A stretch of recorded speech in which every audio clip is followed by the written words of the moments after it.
ও পৃথিবীর মানুষ রে, তুমি 1 নম্বর সিরিয়াল নিয়ে লিখতে শুরু করো তোমার আত্মীয়ের নাম, মা বাপ ভাই বোন চাচা চাচি নানা নানি দাদা দাদি, লিখতে লিখতে লিখতে লিখতে তোমার যতগুলো আত্মীয় আছে লিখতে থাকো। লিখতে লিখতে তোমার সিরিয়াল হয়ে গেল 100। সিরিয়াল কত হলো? জি কিছু বলছেন? সিরিয়াল কত হলো? 100-র মধ্যে যদি একবার যায় থাকে কত? এতগুলো লোক মুখ খুলেন না কেন? ওটা এখনো সবাই বলেন, মুখ খুলেন না কেন? সিরিয়াল কত হলো? যদি 100 থেকে একবার যাই তাহলে থাকে কত? শুনেলেন? যতগুলি আত্মীয় নাম, ওর ভিতর থেকে শুধু একজনকে কেটে বের করে দেন, তার নাম হলো স্ত্রী। স্ত্রীকে বের করে দেন, বাকিগুলো থাকলো 99। এই 99টা আত্মীয়র দেহের সাথে সম্পর্ক আছে। আমার বাপের শুক্রাণু থেকে আমি, আমার শুক্রাণু থেকে আমার মেয়ে, আমার বাপ আমার দাদা শুক্রাণু থেকে। অতএব পৃথিবীর যে আত্মীয়তা তৈরি হচ্ছে বিলাড আর রক্ত থেকে তৈরি হচ্ছে। অতএব পৃথিবীর দেহের যেমন ধ্বংস আছে, এ আত্মীয়তাটা আর থাকবে না, এটাও ধ্বংস হয়ে যাবে। আর একমাত্র স্ত্রী এসেছে আত্মা থেকে, এর সাথে দেহের সম্পর্ক নাই। এর জন্যে এই স্ত্রীর যেটা আত্মীয়তা, এটা মরার পরেও ধ্বংস হবে না। বন্ধুরে, যেদিন কবরে চলে যাব, নিজের নিজের কবরের কথা বাদ দেন, যেদিন কিয়ামতের মাঠে উঠব, আল্লাহ বলছেন ইয়াউমা ইয়াফিরুল মারউ মিন আখিহি ওয়া উম্মিহি ওয়া আবিহি ওয়া সাহিবাতিহি ওয়া বানি। কেউ কারো পরিচয় দেবে না, মানে সেটা কঠিন দিন, বিচারের দিন। এই জন্যে সেটা আত্মীয়তার পরিচয় থাকবে না। এমনকি বিশ্বনবী বলেছেন, আয়েশা রে, আমারও তোমাকে মনে থাকবে না। 3টে জায়গায় এমন আসবে, আমি তোমাকে মনে রাখতে পারবো না। তাহলে চলে যান, কিয়ামতকে চলে যান। এরপরে জাহান্নাম। জাহান্নাম এমন একটি কঠিন জায়গা, যারা জাহান্নামে যাবে তাদের আবার আত্মীয়তা কি, সে তো নিজেকেই নিয়ে পেরেশান। চলেন চিরসুখ জান্নাতের ভিতরে ঢুকে যায়। যখন আমরা জান্নাতে চলে যাব, রব্বুল আলামিন চিরসুখ জান্নাতে থাকবো, তখন তো আমাদের উপার্জন করার চিন্তা নাই, আর আমাদের কোনো টেনশন নাই, টেনশন মুক্ত জীবনে থাকবো। তখন তো আত্মীয়তাটাকে জমিয়ে করা যায়। কিন্তু বন্ধুরে, ওখানে জান্নাতটা বিভাজন হয়ে যাবে। আমার জান্নাত আলাদা, আমার বাপের জান্নাত আলাদা, আমার মায়ের জান্নাত আলাদা, আমার জান্নাত আলাদা, আমার রক্তে যে মেয়েটা পৃথিবীতে এসেছে তার জান্নাত আলাদা, আমার ভাইয়ের জান্নাত আলাদা, আমার জান্নাত আলাদা, আমার মামার জান্নাত আলাদা। তবে সেখানে আত্মীয়তা থাকবে, চলাফেরা হবে, বেড়াতে যাবে, একজন আর একজনের জান্নাতে কুটুম যাবে, বেড়াবে, ঘুরবে, এরকম আত্মীয়তা থাকবে। কিন্তু একই জান্নাতে মা বাপ ভাই বোন যেমন একটা রুমে, এখন একটা ঘরে একটা বাসায় বাস করছি, ওই রকম জান্নাতে থাকবে না। নিজের নিজের জান্নাতের ভিতরে ভোগ বিলাসীর মধ্যে ঘুরবে। কিন্তু আল্লাহ তাবারক ওয়া তাআলাকে স্বামী স্ত্রীকে কত ভালো লেগেছে, যেহেতু স্বামী স্ত্রীকে দিয়ে জান্নাতকে আল্লাহ প্রথম সাজিয়েছেন আদম হাওয়াকে দিয়ে, তারপরে স্বামী স্ত্রী দিয়ে পৃথিবীকে আবাদ করেছেন, আর স্বামী স্ত্রীকে আল্লাহ নিজে বানিয়েছেন। এই আত্মীয়তাটা আল্লাহ তৈরি করেছেন। এর জন্য আল্লাহকে কত ভালো লেগেছে। স্বামী স্ত্রী দুজনেই যদি জান্নাতি হয়, আমার আল্লাহ সেই জান্নাতুল ফেরদাউসে দুইজনকে একই খাটে শুইয়ে রাখবে। আল্লাহু আকবার। হ্যাঁ, সে আমার জান্নাতের সঙ্গিনী গো, আর তাকে খালি ধরছে আর মারছে, ধরছে আর মারছে। নিয়ে বাপের ঘর থেকে ইমান, তো বাপের ঘর থেকে আনবি তো তোর ঘরে কি আছে রে বাবা? তো স্বামী স্ত্রী আল্লাহ জান্নাতে এক জায়গায় শোয়াবেন। আত্মা থেকে কিরকম তৈরি? যারা আলিম আছেন, আলিমে দিন, তারা একটু মন দিয়ে শুনেন আল্লাহ কি বলছেন। ইয়া আইয়ুহান নাসু তাকু রাব্বাকুমুল্লাযী খালাকাকুম মিন নাফসিন ওয়াহিদাতিন ওয়া খালাকা মিনহা যাওজাহা ওয়া খালাকা মিনহা যাওজাহা। আল্লাহ কি ভাষাটা ব্যবহার করলেন? ইয়া আইয়ুহান নাসু তাকু, হে মানুষের দল, আল্লাহকে ভয় করো। ইত্তাকু ইয়া আইয়ুহান্নাসু ইত্তাকু রাব্বাকুমুল্লাযী খালাকাকুম মিন নাফসিন ওয়াহিদাতিন ওয়া খালাকা মিনহা যাওজাহা।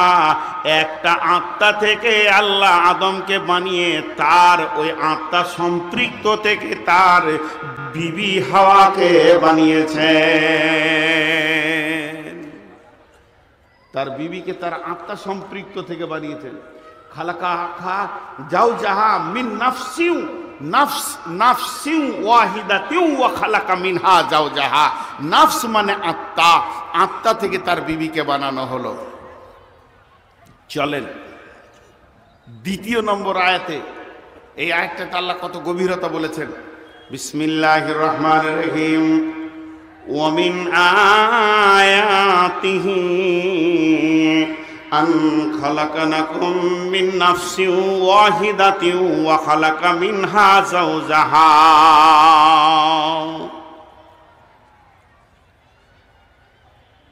আল্লাহ তাবারক ওয়া তাআলা কি বলছেন? ওয়া মিন আয়াতিহি, আয়াত মানে নিশানা। আয়াত শব্দের অর্থ শুনেন, নিশানা। আল্লাহকে কি করে চিনব? আল্লাহ তাবারক ওয়া তাআলা বলছেন, ইন্না ফি খালকিস সামাওয়াতি ওয়াল আরদি ওয়া ইখতিলাফিল লাইলি ওয়ান নাহারি লাআয়াতিল লিউলিল আলবাব। আসমানকে দেখবে যারা, জমিনকে দেখবে যারা, দিবারাত্রির পরিবর্তন কেমন করে হচ্ছে এই জিনিসগুলো দেখে তারা আল্লাহকে খুঁজে পাবে। দুই নম্বরে আল্লাহ বলছেন, আফালা ইয়ানজুরুনা ইলাল ইবলি কাইফা খুলিকাত ওয়া ইলাস সামাই কাইফা রুফিআত ওয়া ইলাল জিবালি কাইফা নুসিবাত ওয়া ইলাল আরদি কাইফা সুতিহাত। আমি আল্লাহকে যদি তোমরা খুঁজতে চাও তো পাহাড়ের দিকে তাকাও, জমিনের দিকে তাকাও, আসমানের দিকে তাকাও, উটের দিকে তাকাও। তার মানে চারিদিকে যেন আল্লাহকে খুঁজে পাওয়ার অনেক নিশানা, অনেক কার্যকলাপ রয়েছে। আল্লাহ তাবারক ওয়া তাআলা বলছেন, এতগুলো কার্যকলাপের ভিতরে তোমাদের চোখে একটা আমার কার্যকলাপ পড়েছে কিনা আমি তোমাদেরকে সেই কার্যকলাপের ব্যাপারে বলছি, শোনো। ওমিন আয়াতিহি আন খালাকা লাকুম মিন আনফুসিকুম আজওয়াজা। আমার নিদর্শনের ভিতরে একটা অন্যতম নিদর্শন হলো আমি তোমাদের আত্মা থেকে তোমাদের বিবিকে বানিয়েছি। যাও যাহা, তোমাদের বিবিকে বানিয়েছি। আলিতাসকুনু ইলাইহা ওয়া জাআলা বাইনাকুম মাওয়াদ্দাতা ওয়া রাহমা ইন্না ফি যালিকা লাআয়াতিন লিকাউমি ইয়াতাফাক্কারুন। বিশ্ববাসীরে, শুধু তোমাদের বিবিকে আমি বানাইনি, তোমার বিবির ভিতরে তোমার আনন্দের সম্ভারকে আমি ভরে রেখে দিয়েছি। লিতাসকুনু ইলাইহা, তুমি একবার তার কাছে গিয়ে দেখো, তোমার মিজাজকে সুন্দর করে ঠান্ডা করে দেবে, প্লিজ করে দেবে, তোমার নজরকে নিচে করে দেবে, তোমার সুন্দর জীবনকে সাধুমতি জীবন করে দেবে, নোংরা জায়গা থেকে তোমাকে বাঁচিয়ে রাখবে এবং সুন্দর একটা তোমার জীবনের চরিত্রবান মানুষ তোমাকে তৈরি করে দিবে। আর তোমরা যখন আপোষের মধ্যে প্রেম খেলাতে জমে যাবে, তখন আমি আল্লাহ তোমাদের ভিতরে দুইজনের মধ্যে রহমতের বিনিময় দেব। একে অপরের রহমত পাবে, তোমরা আনন্দ চিত্তে সেখানে থাকবে। যে আমার আল্লাহ বলছেন, ইন্না ফি যালিকা লাআয়াতিন লিকাউমি ইয়াতাফাক্কারুন। পৃথিবীর ভিতরে তোরা যতগুলো বৈজ্ঞানিক নাসা গবেষণাগারে বসে আছিস, ঢাকাতে আছিস, দিল্লিতে আছিস, আমেরিকায় আছিস, জাপানে আছিস, জার্মানে আছিস, অস্ট্রেলিয়া আছিস, যত বিজ্ঞানী আছিস রে, একবার স্বামী স্ত্রীকে নিয়ে গবেষণা করে বলে দে, মেয়েটা কেন পুরুষের দিকে টান মারে আর পুরুষটা কেন মেয়ের দিকে চম্বুকের মতো টান মারে। আমি আল্লাহ বলে দিচ্ছি, তাদের মধ্যে রয়েছে মাওয়াদ্দাতা ওয়া রাহমা। এই শান্তির চিত্তটা আমি আল্লাহ বানিয়েছি। একজন যেন আর একজনের কাছে শীতল পানি পেয়ে নিজের জানকে ঠান্ডা করবে, এই কারিশমাটা আমি আল্লাহ বানিয়েছি। পৃথিবীকে চ্যালেঞ্জ দিচ্ছি, এটা তোরা কারিশমাটা খুঁজে বের করে দিতে পারবি না। আল্লাহ চ্যালেঞ্জ দিয়েছে স্বামী স্ত্রীর ব্যাপারে। আল্লাহ আমাদেরকে সারা জীবন খাওয়ায়, কিন্তু বোবা করে খাওয়াই, মুখে কথা বলতে দেয় না, অথচ খাওয়াই। কিরকম? ভাতের কি স্বাদ কেউ বলতে পারবেন? বলেন। হ্যাঁ, পৃথিবীতে যত জিনিস আমরা খাই, ওর অ্যাকুরিটি স্বাদটা কেউ বর্ণনা করতে পারবেন? এতগুলো লোক হ্যাঁ না বলেন, পারবেন? আমের কি স্বাদ? বোবা বোবা, আপনি একটা ভালো আম খাচ্ছেন, যে কেউ জিজ্ঞেস করছে আমটা কেমন, ভালো, ওর ওর স্বাদটা ভালো? জোরে বলেন ভালো? জি না। ওর বুদ্ধি হচ্ছে, আমি একটা আম খাচ্ছি, কেউ আমাকে জিজ্ঞেস করলো আমটা কেমন, ওর আরেকটা অংশ কেটে ওর মুখে ভরে দেন, ও বুঝবে কিন্তু বলতে। আল্লাহ বোবা করিয়ে সারা জীবন খাওয়াচ্ছে। তেমনি বিবির কাছে কি স্বাদ, আর স্বামীর কাছে বিবির কি স্বাদ আল্লাহ বোবা করে রেখেছে। বিশ্ব কেটে জানতে দেয় না, কিন্তু জান্নাতের স্বাদ লুকানো আছে, আছে না নাই?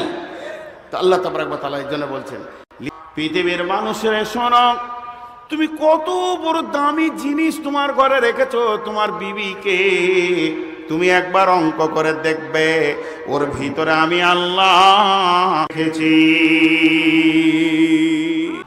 পৃথিবীর যত সম্পদ আছে সব মালগুলি সম্পদগুলি, কিন্তু এর থেকে দামি সম্পদ হলো তোমার বিবি।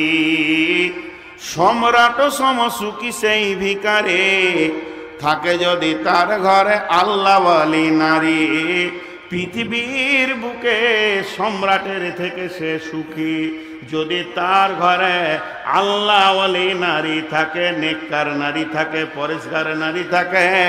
তো আল্লাহ তাবারক ওয়া তাআলা নবী বলছেন, ওয়াকাদ দুনিয়া কুল্লুহা মাতা, পৃথিবীর বুকে যত সম্পদ আছে সবগুলি হলো সম্পদ। ওয়া খায়রুল মাতাইদ দুনিয়া আল মারআতু সালিহা। আমার ঘরে একটা গাড়ি আছে, আমার ঘরে একটা হুন্ডা আছে, আমার ঘরে একটা কম্পিউটার আছে, আমার ঘরে আমার আলমারি আছে, আমার ঘরে আমার বিবি আছে। বলেন আলমারিটা কি কাজে লাগে? আমি সেখানে আমার মাল সম্পদ রাখি। হুন্ডাটা কি কাজে লাগে? আমি ওটাকে নিয়ে এলাকায় হাটে বাজারে ঘুরি। চার চাকাটা কি কাজে লাগে? মাইক্রোটা, সেটা নিয়ে আমি প্রোগ্রামে বেরিয়ে যাই। কম্পিউটার কি কাজে লাগে? আমি ওটাতে কোরআন ও হাদিসগুলোকে ডাউনলোড করি। এখন যদি আপনি বলেন বিশ্বনবী বলেছেন এই মালগুলি তোমার মাল, ওই মালের থেকে দামি মাল, মালের দামি সম্পদ তোমার বিবি। ওয়া খায়রুল মাতাইদ দুনিয়া আল মারআতু সালিহা, তাহলে বিবিটা তোমার কোন কাজে লাগে? আমার বিবি আমার কি কাজে লাগে? সবারই বিবি কি কাজে লাগে? আসলে আমরা আসল কাজটা খুঁজে পাই না। জি, আজকে আমাকে কি দিয়েছেন এই জায়গাটা ভাবার জন্য বলছি, সবাইকে অ্যাটেনশন নেন। প্রধান বক্তার চেয়ার, আন্তর্জাতিক খ্যাতি সম্পন্ন মুফাসসির, পরেশগার মানুষ, দিনদার মানুষ, লোক খালি বলছেন হুজুর চা খেয়ে যান, আসসালামু আলাইকুম। ওয়ালাইকুম সালাম। এতগুলি লোক হৃদয়ের স্পন্দন দিয়ে আমাকে ভালোবাসছে, কেননা লোকটা ভালো। ভিতরে অতগুলি মহিলা রয়েছে যেগুলো আমার মেয়ের বয়সে, আমার মায়ের বয়সে, বোনের বয়সে, তারা আমার হৃদয় দিয়ে আমাকে ভালোবাসছে। মারা ভাবছে আমাদের পেটের ফসল, মেয়েগুলো ভাবছে আমাদের আব্বার মতো, বোনেরা ভাবছে আমার ভাইয়ের মতো। এত সুন্দর বিদেশি মানুষটা, সবাই আমাকে ভালোবেসে নিয়েছে। যদি বাই চান্স শুনতে পায় নূর মোহাম্মদ নিজের বিবি বাদ দিয়ে ওপর একটার মেয়ের কাপড় ধরে টেনেছিল, এই ইজ্জতটা থাকবে কি? জোরে বলেন, জোরে বলেন, থাকবে কি? বিশাল ইজ্জত সেকেন্ডের মধ্যে ধ্বংস হয়ে যাবে। তাহলে একটা মেয়ের কাপড় ধরে টানা, তাকে কোলে নেওয়া, তাকে আপন করতে যাওয়া, ওই চাহিদাটা আমার ভিতরে আছে না নাই? আমার ভিতরে আছে। পৃথিবীর যত পুরুষ আছে তাদের ভিতরে যতটা কামরিপু দিয়ে তৈরি করা হয়েছে, নূর মোহাম্মদের ভিতরে অতটাই মাল আল্লাহ লোড করে দিয়েছে। তবে আপনি টানবেন, আমি টানবো না। কেন? কেন আমি ওই পথে যাব না? তার একটাই কারণ, আমার সেই উগ্রমতি, আমার মিজাজের উগ্রমতি, দৈহিক চাহিদাটা আমাকে ঠান্ডা করে রেখে দিয়েছে আমার বিবি। সেই জায়গাটা আমার প্লিজ করে দিয়েছে, এর জন্য আমার চাহিদা আর নাই। কারণ আমার বিবি আমার উগ্রমতি ঠান্ডা করেছে জান্নাতের স্বাদ দিয়ে। এর জন্য বিশ্বনবী বলছেন, সমাজে তুমি সুচেতনতার মানুষ হিসেবে পরিচয় দিতে তখনই পেরেছ যখন তোমার বিবি তোমার চারিত্রিক দিকটাকে কন্ট্রোল করেছে। যদি তোমার বিবি তোমার কাছে না থাকতো, ওভার হয়ে গেলে তোমার চারিত্রিক তুমি কন্ট্রোল না করতে পেরে অন্য কারো কাপড় ধরে টেনে ফেলতে। এত বড় দামি কাজ তোমার বিবি করেছে। শুধু তাই নয়, আজকের তাফসীরের দিনে এমন সন্তান আছে, একটা 100 টাকা একটা 500 টাকা নিয়েছে, বলবে হুজুর এটা আমার আব্বার জন্য দান করলাম, মায়ের জন্য করলাম। তাহলে সে আব্বার জন্য করলো কেন? তাহলে আমার জন্য আমার সন্তান দান করবে যেদিন আমি কবরে নীরব নগরে শুয়ে যাব, আর আমার আমল করার ক্ষমতা হবে না। আমার এলাকায় মসজিদ মাদ্রাসাতে আমার সন্তান দান করবে। বিশ্বনবী বলছেন, মানুষ মরে গেলে তার আমলের লাইন কাটা যায়, কিন্তু 3টে আমল থাকে, তার মধ্যে একটা হলো নেককার সন্তান দোয়া করবে, দান করবে বাপের জন্য, সেটা কবরে অধর্ষ পৌঁছাতে থাকে। তাহলে ওই সন্তানটা আমি কোথায় পাবো? সেই সন্তানটা আমাকে কে দেবে? আম গাছ দেবে না, কাঁঠাল গাছ দেবে না, জমিতে চাষ করলে পাবো না, ভুঁয়ে চাষ করলে পাবো না, নদীতে ছাঁকলেও পাবো না, আর আপনার পেয়ারা গাছ থেকেও আমার সন্তান হবে না।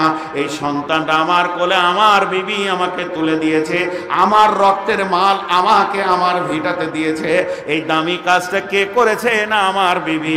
এর জন্য বিশ্বনবী বলছেন, পৃথিবীর বুকে যত সম্পদ আছে সবগুলোকে একদিকে রেখে দাও, আর তার থেকে দামি সম্পদ হলো ওয়া খায়রুল মাতাঈদ দুনিয়াল মারআতু সালেহা। তোমার নেককার বিবির মতো দামি সম্পদ আর পৃথিবীতে কিছু নাই। একদিকে তোমার চরিত্র সিকিউরিটি হবে, একদিকে তোমার উগ্রমতি ঠান্ডা করবে, একদিকে তোমার চারিত্রিক বিকাশকে সুন্দর করে ট্রান্সফার দেবে, আর একদিকে তোমার রক্তের সন্তান তোমার কোলে তুলে দেবে। অতএব এর মতো দামি পৃথিবীতে আর কোনো সম্পদ নাই। তাহলে এর থেকে দামি সম্পদ আবার কে আছে? একটা মা একটা সন্তানকে কত দুধ খাওয়ায়? আমার সন্তানকে আমার বিবি ক কেজি দুধ খাইয়েছে? 2.5 বছরে 2-3 কেজি না জি, 8.5 কুইন্টল। 2.5 বছরে বিজ্ঞানীরা বলছে 2.5 বছরে 8.5 কুইন্টল দুধ খাওয়ায় একটা মা তার সন্তানকে। আর ওই বিবিকে ধরে মারে। সে আমার সন্তানকে দুধ খাওয়াচ্ছে, 2.5 বছর সুইপারের কাজ করছে, পেচ্ছাপ পায়খানা সাফ করছে। হ্যাঁ, খালি মা একটুকু বলে দিল, আর ই ভাবছে আমি বড় আল্লাহর ওলি, মায়ের মুখ পানে তাকিয়ে বিবিকে বেধড়ক পিটিয়ে দিল। ও কোনো হিসাবই রাখলো না, ফুল রিচার্জ করে ছেড়ে দিল। পরের মেয়ে মার খায়। জি, এগুলো হুঁশিয়ার।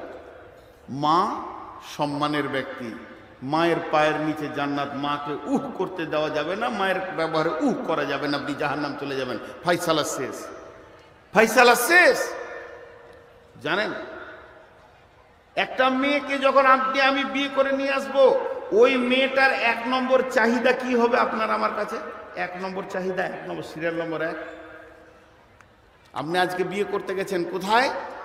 ওই বীরগঞ্জ চলে গেছেন, বিয়ে করে সন্ধ্যায় ঢুকছেন, আপনার পেছনে আপনার বিবি ঢুকছে, এখন আপনার বাড়ির চৌকাটা সে ডাঙায়নি, বাড়ির দরজা ঢুকে নিয়ে প্রথম ঢুকবে। ওই ঢোকার আগে যদি 2টো জিনিস দাবি করে তো দিতে হবে। প্রথম নম্বর, 1 নম্বর দাবি, আমার সেপারেট রুম হতে হবে। আমি এমন ঘরে থাকবো, তোমার ভাই তোমার বোন এদের মুখ আমি দেখব না, দিতে হবে। তোমার ভাইয়ের সে বাঁধি নয়, তোমার ভাইয়ের কাজের মেয়ে নয়, ভাবি হোক চাই বড় ভাই হোক, কোন রকম যদি বলে ভাইদের হুকুম আমি শুনবো না, এর জন্য আপনার করার কিছু নাই। নাম্বার 2, তোমার মা আব্বার খিদমত আমি করব না, তুমি তোমার মা বাপের খিদমত করবে, আমি তোমার করব। বিশ্বনবী চিফ জাস্টিস ফায়সালা টেনে দিয়েছেন, এর ওপরে ফায়সালা করার আর দ্বিতীয় কোনো মাথা নাই।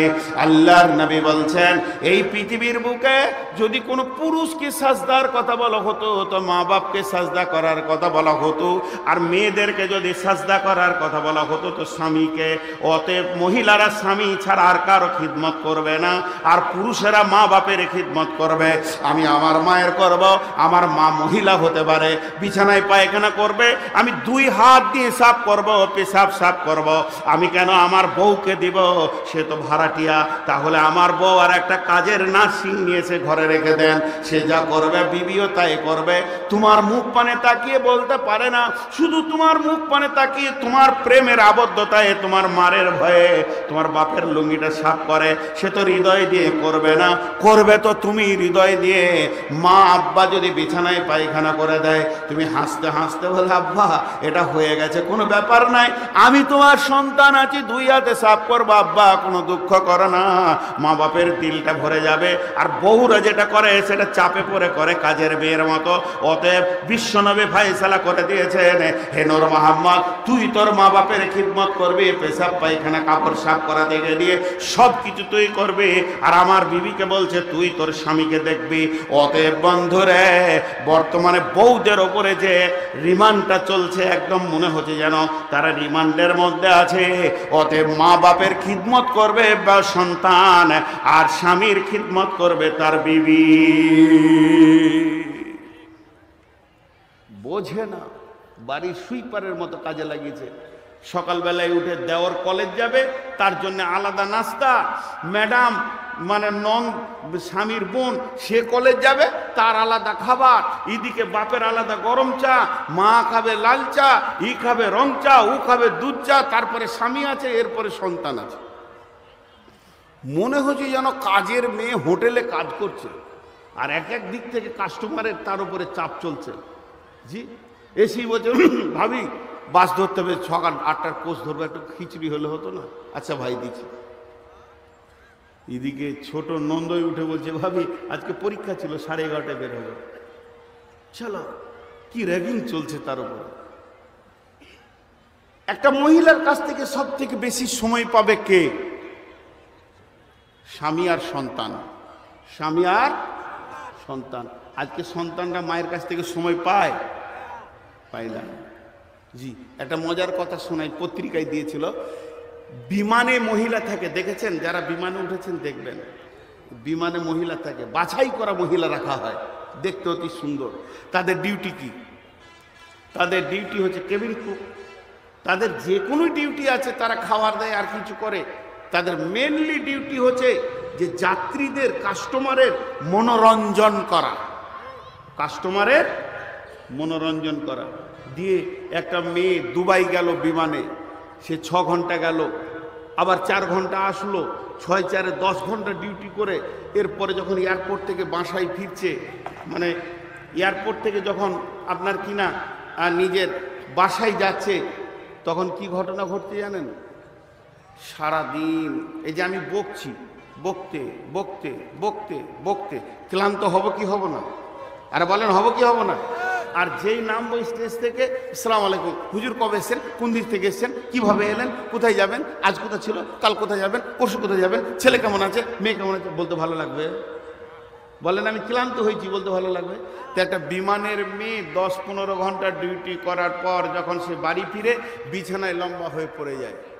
যে স্বামী বলে, একটু বলো, দুটো গল্প করে। যার কাছে ডিউটি করার কথা, তার কাছেই সময় দিতে পারছে না, কারণ সে ক্লান্ত হয়ে গেছে।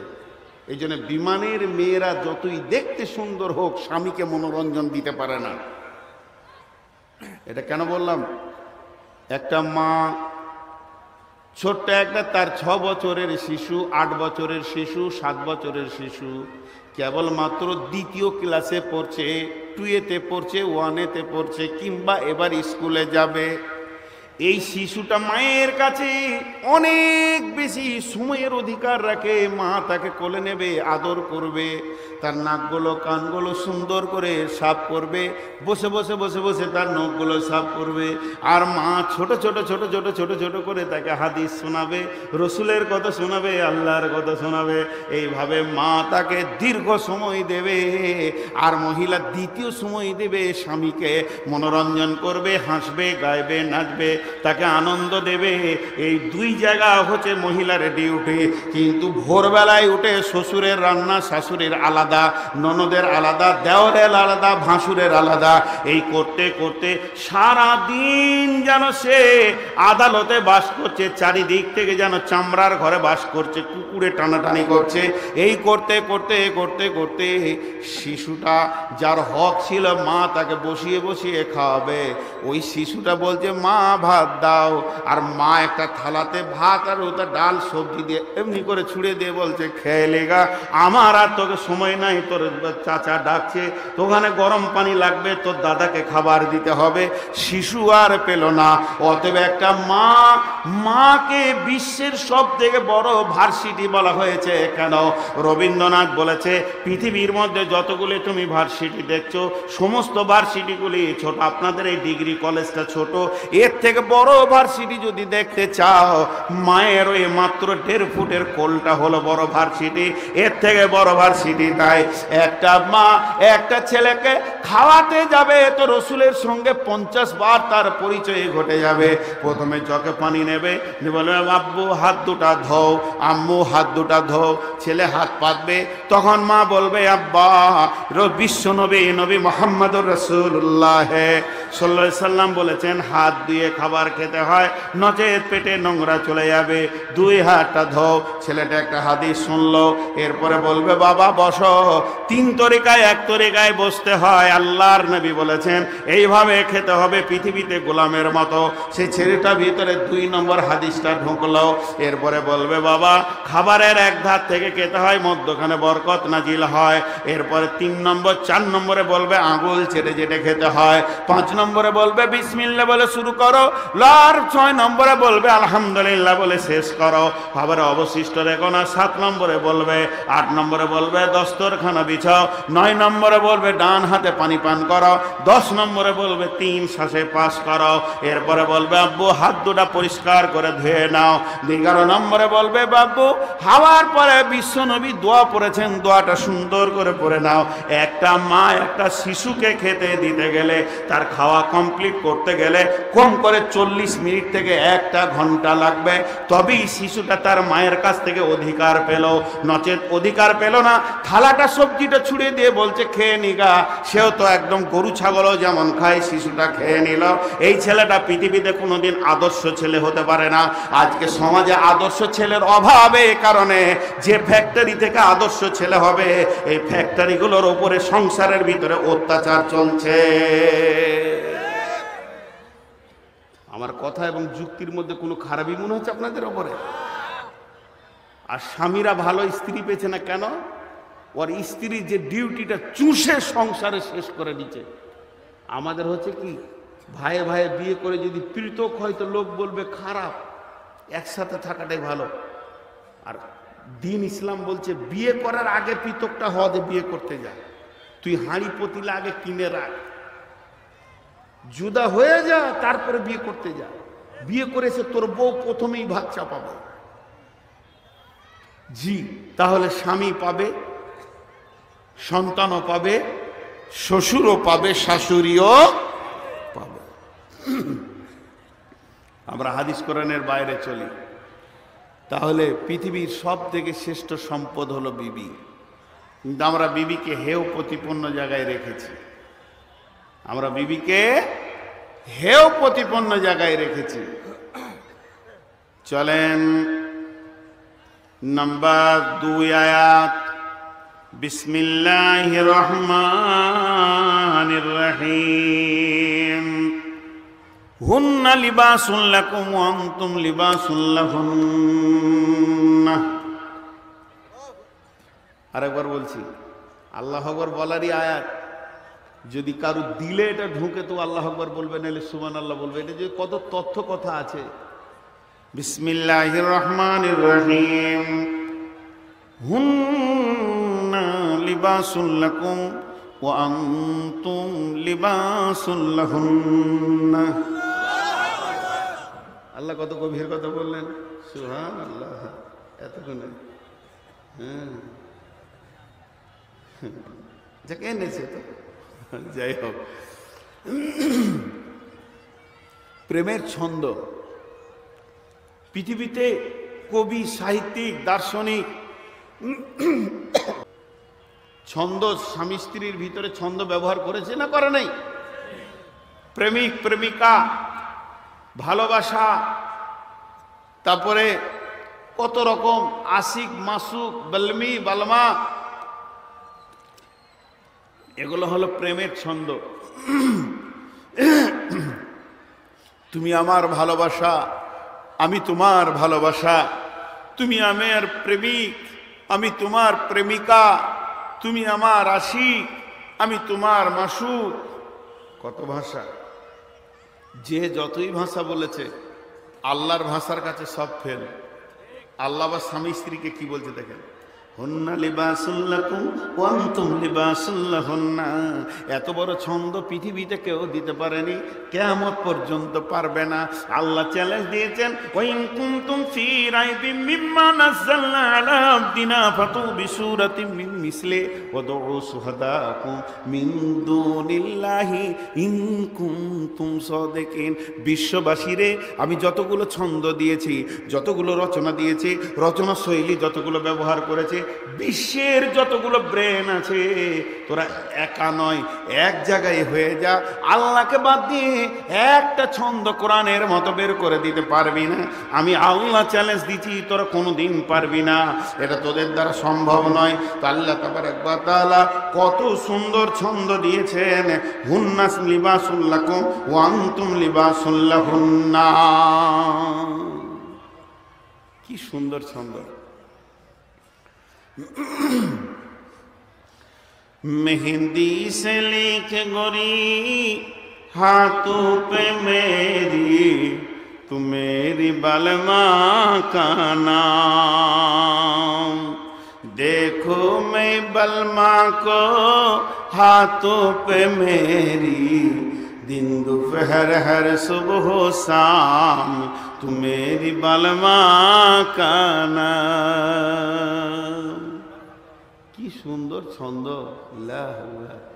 জি কি गोरी है कलैया, गोरी है कलैया, गोरी है कलैया, दिला दे मुझे हर हर चुरिया, गोरी है कलैया, अपना बना ले मुझे बालमा, गोरी है कलैया। এগুলো প্রেমের ছন্দ গো। আপনি ভাবিয়েন না যে কোনো গজল বা কিরাত করছি, এগুলো হিন্দি গান। এর মানে গুলো দেখেন। জি প্রথম যেটা বললাম, মেহেন্দি, মেয়েরা মেহেন্দি নেয় না হাতে, হ্যাঁ, তো ওই বলছে মেহেন্দি সে লিখে গোরি হাথোं पे मेरी, तू मेरी बलमा का नाम। হে আমার বান্ধবী, আমার যে ছেলেটাকে আমি ভালোবাসি, আমার প্রেমিকের নামটা আমার হাতে লিখে দাও, মেহেদি দিয়ে লিখে দাও। যদি তুমি আমার প্রেমিকের নামটা আমার হাতে লিখে দাও, তাহলে সকাল সন্ধ্যা আমি আমার প্রেমিককে দেখতে পাবো। দেখু मैं बलमा को हाथों पे मेरी, दिन दोपहर हर सुबह शाम, तू मेरी बलमा का नाम। আর দ্বিতীয় গানটা কি বলছে, গোরি হে কালাইয়া, এটাকে কালাই বলে, হিন্দিতে কালাই, গোরি হে কালাইয়া, গোরি হে কালাইয়া। এইভাবে ছেলেটার কাছে গিয়ে বলছে, আমার হাত দুটি বড় অতি সুন্দর, একদম সাদা চকচক করছে, দিলা দে মুঝে হার হার চুড়িয়া, তুই আমাকে দুই হাতে চুড়ি পরিয়ে দে, আপনা বানালে মুঝে বালমা, তোকে আমি ভালোবাসি, চুড়ি পরিয়ে দে, তুই আমাকে আপন করলে, তোর কাছে চিরদিন থাকবো।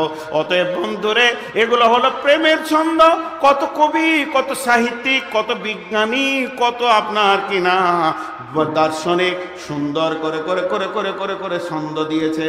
কিন্তু আমার আল্লাহ কোরআনে ছন্দ দিয়েছে স্বামী স্ত্রীর ভিতরে কেমন, হুন্না লিবাসুল লাকুম ওয়া আনতুম লিবাসুল লাহুন্না, এর ওপরে কোনো ছন্দ হতে পারে না। এটা চারখানা তফসির, এক দুই করে গুনিয়ে দেবো সিরিয়াল দিয়ে। হুন্না লিবাসুল লাকুম ওয়া আনতুম লিবাসুল লাহুন্না। লিবাস মানে কি? পোশাক, পোশাক, পোশাক। লিবাস মানে পোশাক।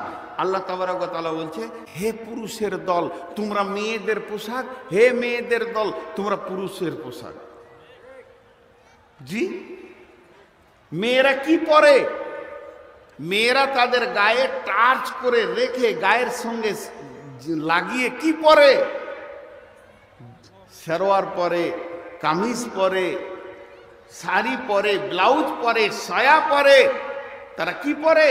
চাদর নেই, বোরখা নেই, তো সালোয়ার কামিজ, চুড়িদার, নাইটি বলেন, আর সায়া ব্লাউজ বলেন, শাড়ি বলেন, এগুলো আমরা পুরুষের দল। আর পুরুষ কি পরে?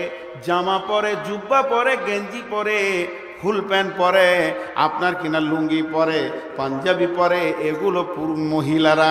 আল্লাহ বলছে তোমরা ওদের লেবাস, ও পুরুষের দল, হুন্না লিবাসুল লাকুম ওয়া আনতুম লিবাসুল লাহুন্না। মেয়েরা হলো তোমাদের পোশাক আর তোমরা হলে মেয়েদের পোশাক। এই পোশাক কেন আল্লাহ বললেন? আমাকে কেন আমার বিবির পোশাক বললেন?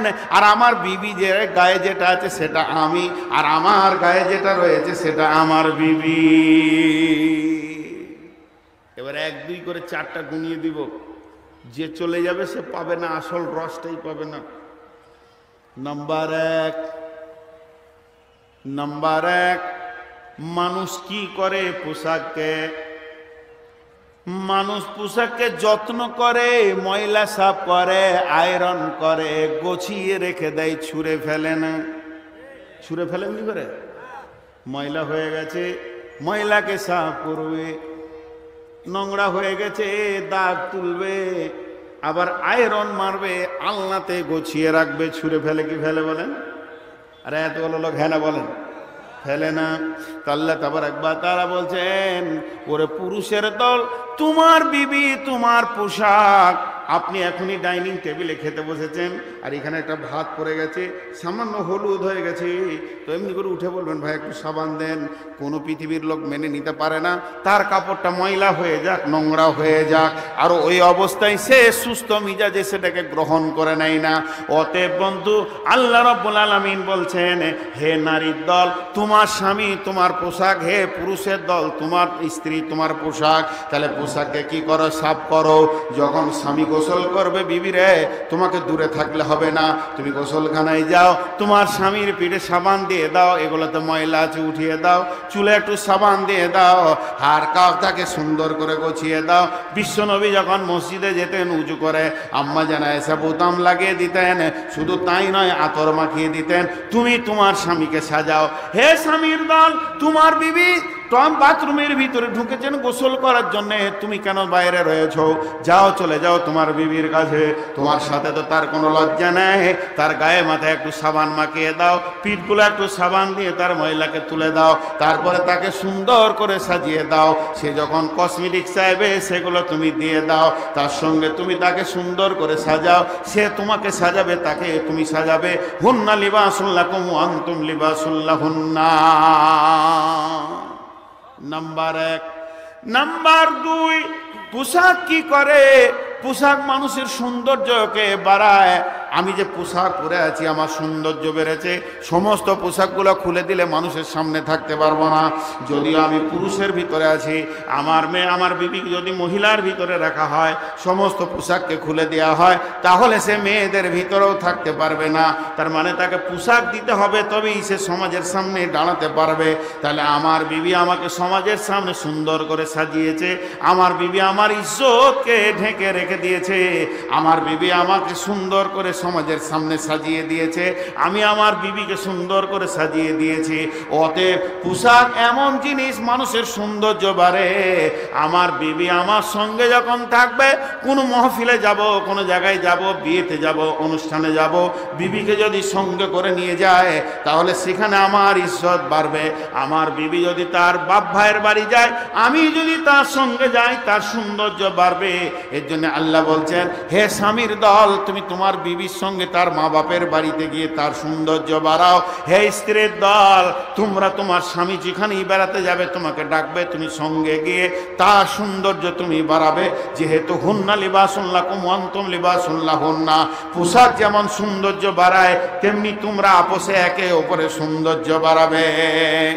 নাম্বার 3, আল্লাহ তাবারাক ওয়া তাআলা বলছেন হুন্না লিবাসুন লাকুম ওয়া আনতুম লিবাসুন লাহুন্না। এর মানে হচ্ছে পোশাক কি করে? ইজ্জতকে ঢেকে রাখে। আজকে আমাকে মানুষের সামনে ঢেকে রেখেছে কে? না আমার বিবি। আমার বিবিকে ঢেকে রেখেছে কে? না আমি। আল্লাহ তাবারাক ওয়া তাআলা বলতে চাইছেন পোশাক যেমন ইজ্জতকে ঢেকে রেখে দেয়, হে পুরুষ নারীর দল, তোমার স্বামী তোমার সঙ্গে যে আচরণগুলো গভীর অন্তর্নিহিতভাবে করে, যখন তোমরা দুইজন কাছাকাছি হও, তোমার স্বামীর আচরণ তুমি দেখতে পাও, সে তোমার সঙ্গে কেমন ভাবে চলাফেরা করে, সেই আচরণ বলে জানো তুমি তোমার কাছে কেমন করে ঢলে এসে পড়ে, এসে তোমার কাছ থেকে কেমন করে আনন্দ নিতে চায়, এই কথাটা তুমি জানো। এটা জানো, তুমি তোমার বন্ধুদের ভিতরে বলে দিও না, কারণ তুমি তার পোশাক হয়ে যাও। তার আচরণগুলোকে তুমি ঢেকে রাখো, তোমার আচরণ সে ঢেকে রাখবে। যদি তোমার স্বামী চলতে ফিরতে উঠতে বসতে ছোটখাটো কোনো ভুল বা অন্যায় করে ফেলে, এটা তুমি বাপ ভাইদেরকে বলে দিয়ে সংসারে অশান্তি করো না। আর তোমার বিবিও যদি ছোটখাটো ভুল বলে দেয়, সেটাকে তুমি তোমার মা বাপকে বলে দিয়ে যেন দাম্পত্য জীবনে অশান্তি করিও না। হুন্না লিবাসুন লাকুম ওয়া আনতুম লিবাসুন লাহুন্না, তুমি তার পোশাক হয়ে যাও, সে তার পোশাক হয়ে যাবে। 1 নম্বর হলো পোশাক ইজ্জতকে রাখে, 2 নম্বর হলো মানুষ পোশাকের যত্ন করে, 3 নম্বর হলো পোশাক সৌন্দর্য বাড়ায়। মানুষ কিছু কিছু জিনিস ভুলে যায় না? ঘর থেকে এসেছি, মোবাইলটা আনতে ভুলে গেছি, চশমাটা আনতে ভুলে গেছি, কলমটা আনতে ভুলে গেছি, চার্জারটা ভুলে গেছি। এরকম ভুল হয় কি হয় না? কিন্তু এমন লোক দেখেছেন কাপড় না পরে ভুল করি মার্কেটে হাঁটছে, দেখেছেন যে লুঙ্গি টুঙ্গি পরেনি, যা ভুলে গেছি, হাটে সবজি কিনতে চলে গেছে, একদম পুরুনাঙ্গা। দেখেছেন? পোশাক এমন একটা জিনিস কোনদিন মানুষ তাকে ভুল করে না। পোশাক এমন একটা জিনিস নিজের চামড়ার সঙ্গে সবসময় টাচ করে। আমার বাপ করে না, ভাই করে না, বন্ধু করে না, বিবি আমার আপনার কিনা সন্তান করে না, কিন্তু পোশাক আমার শরীরের সঙ্গে টাচ করে থাকে, এক আমি কোনোদিন ভুলি না। তেমনি আমার রব বলছে তোর বিবি হলো তোর শরীরের সবসময় টাচ করা সম্পর্ক, একে কোনোদিন হৃদয় থেকে তুই ভুলবি না। মানুষ যেমন লুঙ্গি ভুলে না, তেমনি তুই তোর বিবিকে ভুলবি না, তোর বিবিও তোকে ভুলবে না। হুন্না লিবাসুন লাকুম ওয়া আনতুম লিবাসুন লাহুন্না। জি, ছেড়ে দি, বলেন ছেড়ে দি। লিখে রেখেছি। আর একটা আয়াত, আর 3টে আয়াতের কথা বলবো। আপনারা 12টা পর্যন্ত কে কে থাকবেন না হাত তুলেন।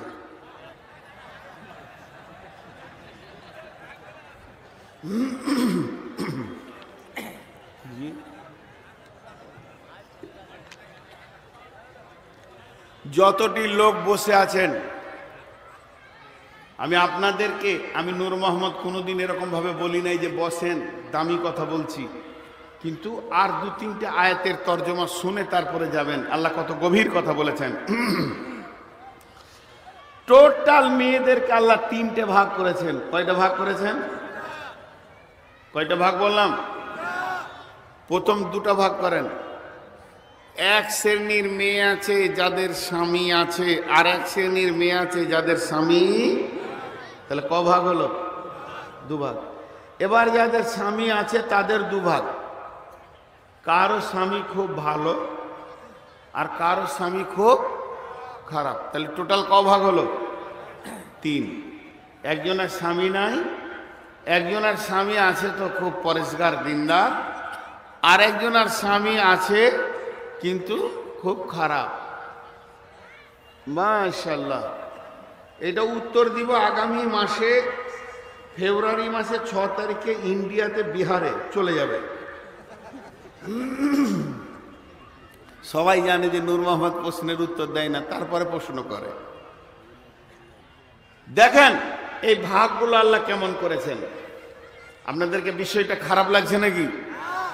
বিসমিল্লাহির রহমানির রহিম।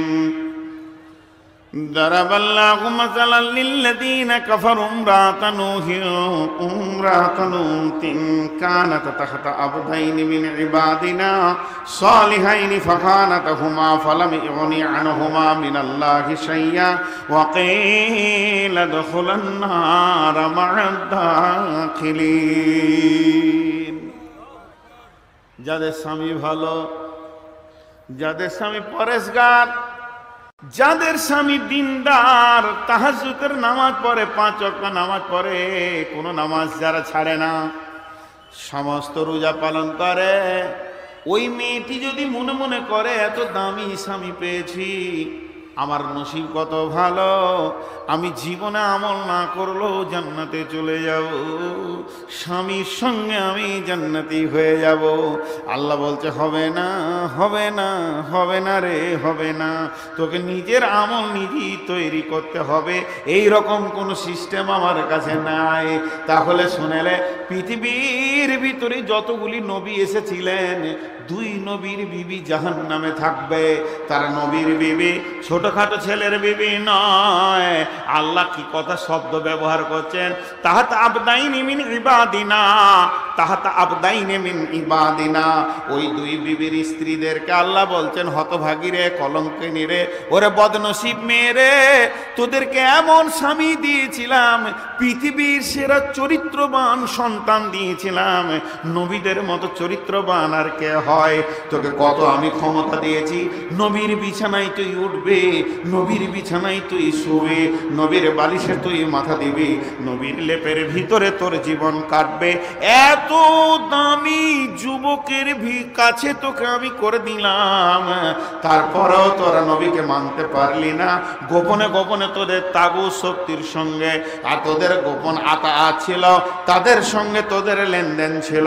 তারা এত বেঈমান ছিল, আল্লাহর ফেরেশতাকে পর্যন্ত হ্যারেস করার জন্য লাওয়াতাতের লোকদেরকে ডাকতে গেছিল।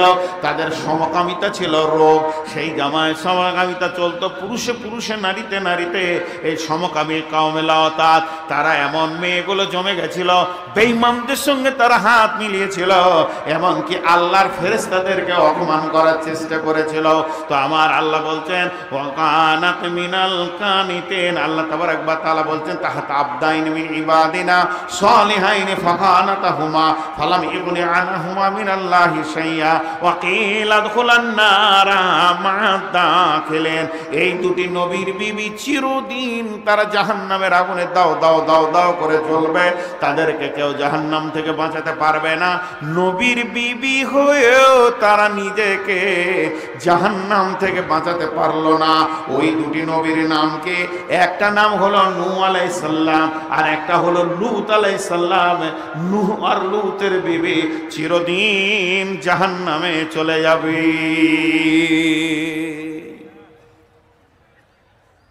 বিশ্বনবীর কাছে আয়াত নাজিল হলো কুলমা কুনতু বিদাম মিনার রাসূল।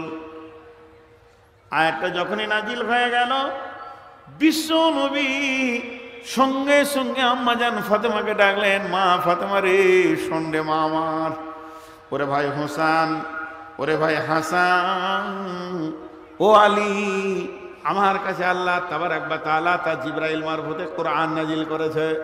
কি বলেছে? কুলমা কুনতু বিদাম মিনার রাসূল। এটা কম থ্রেট নয়, আল্লাহর তরফ থেকে রসুলকে একটু উচিত থ্রেট দিচ্ছেন। আল্লাহ আল্লাহ বলছেন, হে নবী, তুমি কোনো নতুন নবী নও, তুমি অনেক পুরাতন নবী, তোমার আগে অনেক নবী চলে গেছে। তুমি ভাবিও না যে মুহাম্মদ তোমাকে আমি একা নবী বানিয়েছি, তোমার আগে 100 লাখ নবী আমি অতিক্রম করে দিয়েছি। অতএব কোনো নবীকে নিয়ে কোনো কনসিডার চলবে না। আল্লাহ এটা বলতে চাইলেন, কঠিন কিয়ামতের দিনে নবীর বেটি ফাতেমা বলে কোনো ফাইসালা হবে না রে, তুমি কোনো নতুন নবী নও। বিশ্ব নবীর সঙ্গে সঙ্গে আম্মা জান ফাতেমাকে ডাকলেন, আলীকে ডাকলেন। বিশ্বনবী একদিন ফজরের নামাজ পড়তে গেছেন মসজিদে ফজরের নামাজ পড়ার পর তিনি আর বাড়িতে এলেন না, সোজা চলে গেলেন বেটির বাড়িতে। শীতের সময় ফজরের নামাজ পড়লেন বিশ্বনবী, নামাজ পড়ে কোথায় গেলেন? বেটির বাড়ি। নিজের বাড়ি যাওয়া বাদে বেটির বাড়ি। আর বেটির বাড়িতে গিয়ে কি দেখতে পেয়েছেন? যে একটা বড় কম্বল ঢাকা নিয়ে নিয়েছে।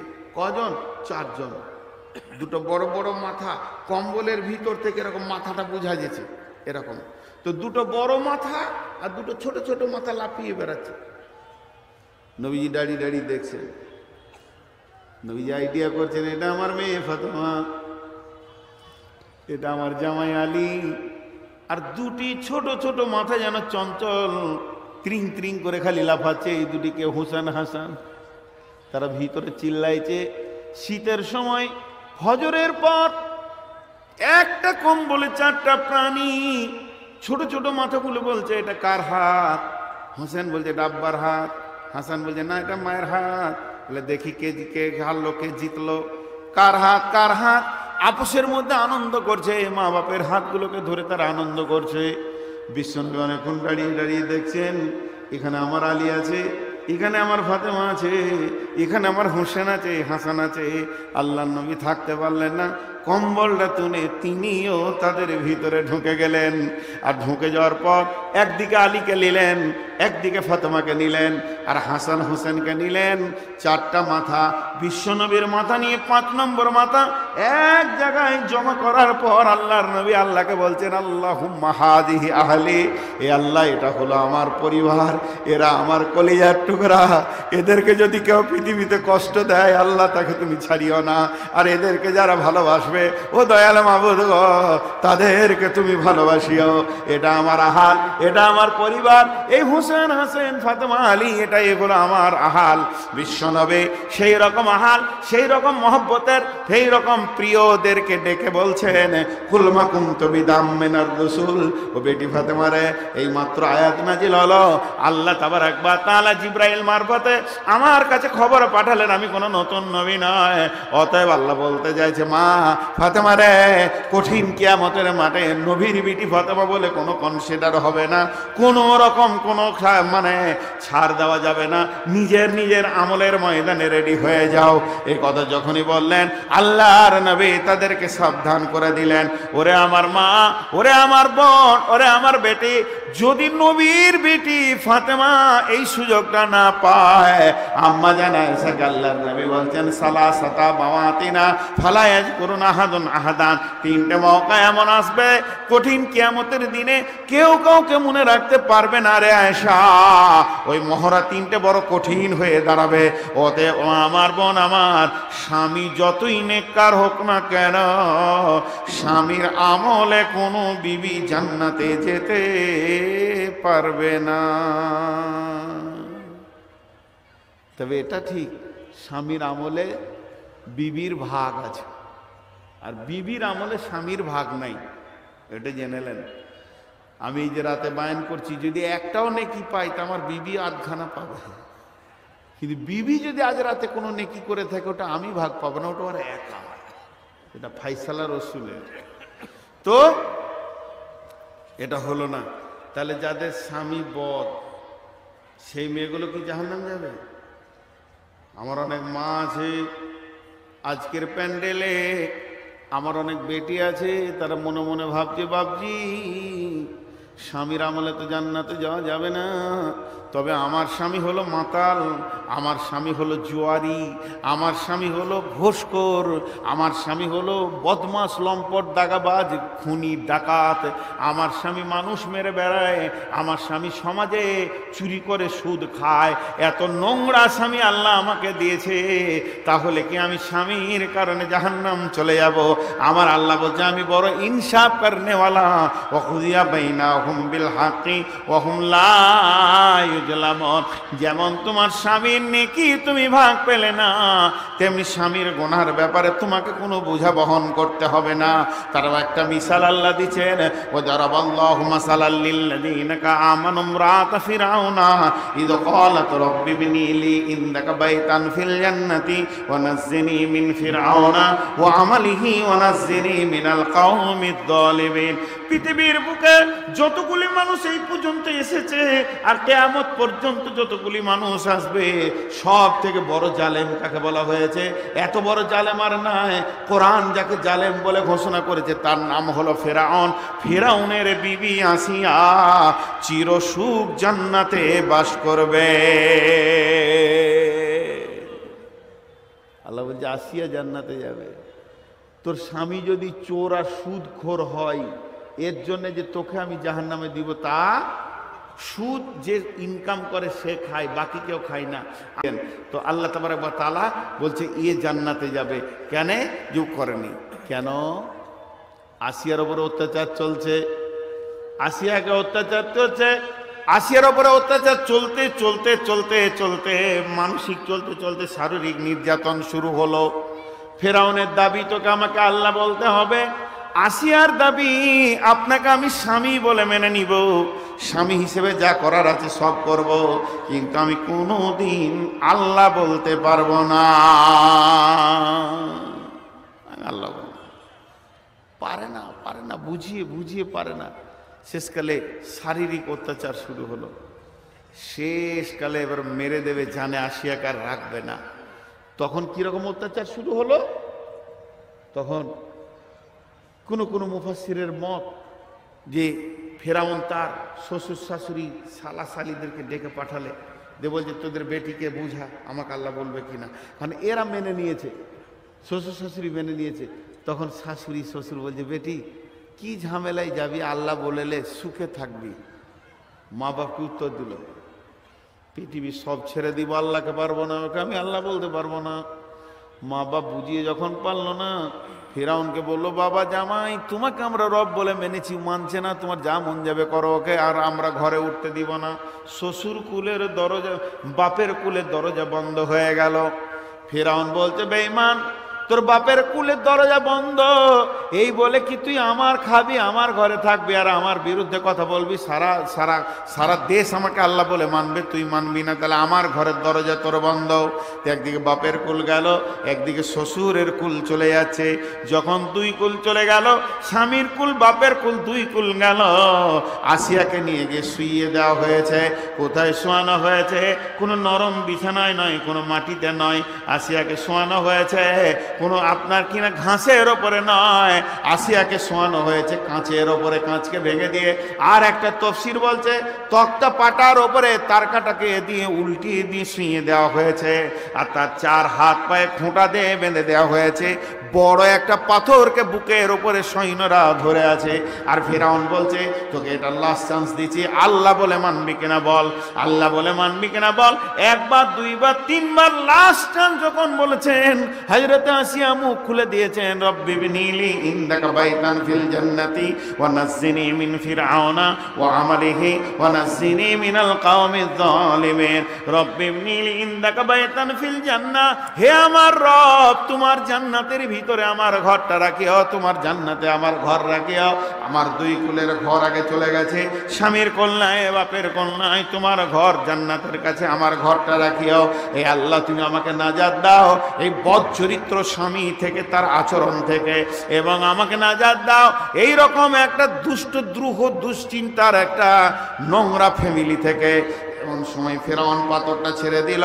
আল্লাহ তাবারক ওয়া তাআলা, আল্লাহ তার কুদরতে সমস্ত আসমানকে কাঁচের মতো বানিয়ে দিয়ে আল্লাহ জান্নাতের দরজা খুলে দেখিয়ে দিল, আসিয়া রে তোর পৃথিবীর সব কুল বন্ধ হয়ে গেছে, তবে তোর রবের দরজা খোলা আছে।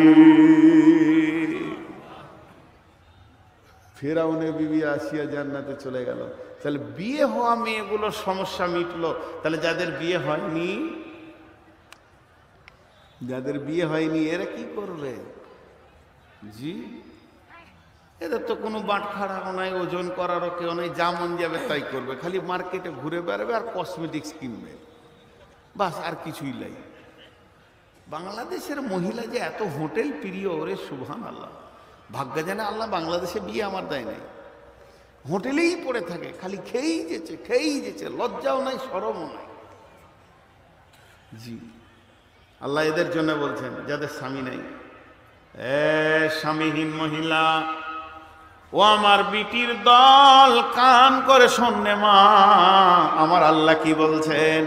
তোদের জন্য আমি একটা বাটখারা রেখেছি, সেটাকে ও মারিয়াম ইবনাত ইমরানা আল্লাতী আহসানাত ফারজাহা ফানাফাখনা ফীহি মির রূহিনা ওয়া সাদ্দাকাত বিকালিমাতি রাব্বিহা ওয়া কুতুবিহি ওয়া কানাত মিনাল কানিতিন। ও মহিলার দল, তোদের জন্য একটা চিরকুমারীকে রেখে দিয়েছে, আজও পর্যন্ত তার গায়ে কোনো পুরুষ টাচ করেনি, তার নাম হচ্ছে মারিয়াম।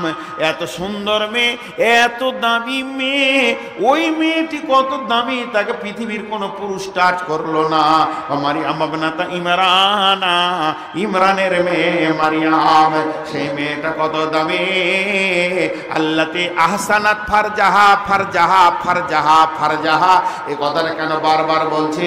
আপনারা আপনাদের ইমামকে জিজ্ঞেস করে নেবেন ফারজাহা মানে কে। ফারজাহা হলো মেয়েদের যৌনাঙ্গকে ফারজাহা বলা হয়েছে। এটা কত দামি, কোরআনের মতো জায়গাতে মেয়েদের যৌনাঙ্গের কথা তোলা হয়েছে। আল্লাহ তাবারাক ওয়া তাআলা পুরুষের একবার তুলেছেন, মেয়েদের কয়েকটা আয়াত নাজিল করেছেন। এখানে তো একবার বলেছে আল্লাতী আহসানাত ফারজাহা। আবার আল্লাহ সূরা নূরের ভিতরে বলছেন সারা পৃথিবীর যত মুমিনা মেয়ে আছে যারা কালেমা পড়েছে, তাদের যৌনাঙ্গকে তুলে বলেছে কুল্লিল মুমিনাতি ইয়াগযুজনা মিন আবসারিহিন্না ওয়া ইয়াহফাজনা ফুরুজাহুন্না ওয়া লা ইউবদিনা যিনাতাহুন্না। ফুরুজ মানে কি একবার জিজ্ঞেস করে নেবেন আলেমদেরকে, বা মোবাইলে সার্চিং করে নেবেন। এটা মহিলা যৌনাঙ্গকে বলা হয়েছে। আল্লাহ তাবারাক ওয়া তাআলা আম্মা জান আয়েশাকে পবিত্র ঘোষণা করতে গিয়ে সূরা নূরের 11টা আয়াতকে পরপর নাজিল করেছেন। তাহলে মেয়েদেরকে কত গুরুত্ব দিয়েছেন আমার মাবুদ, তাদের পর্দাকে, তাদের যৌনাঙ্গ কত গুরুত্ব দিয়েছেন।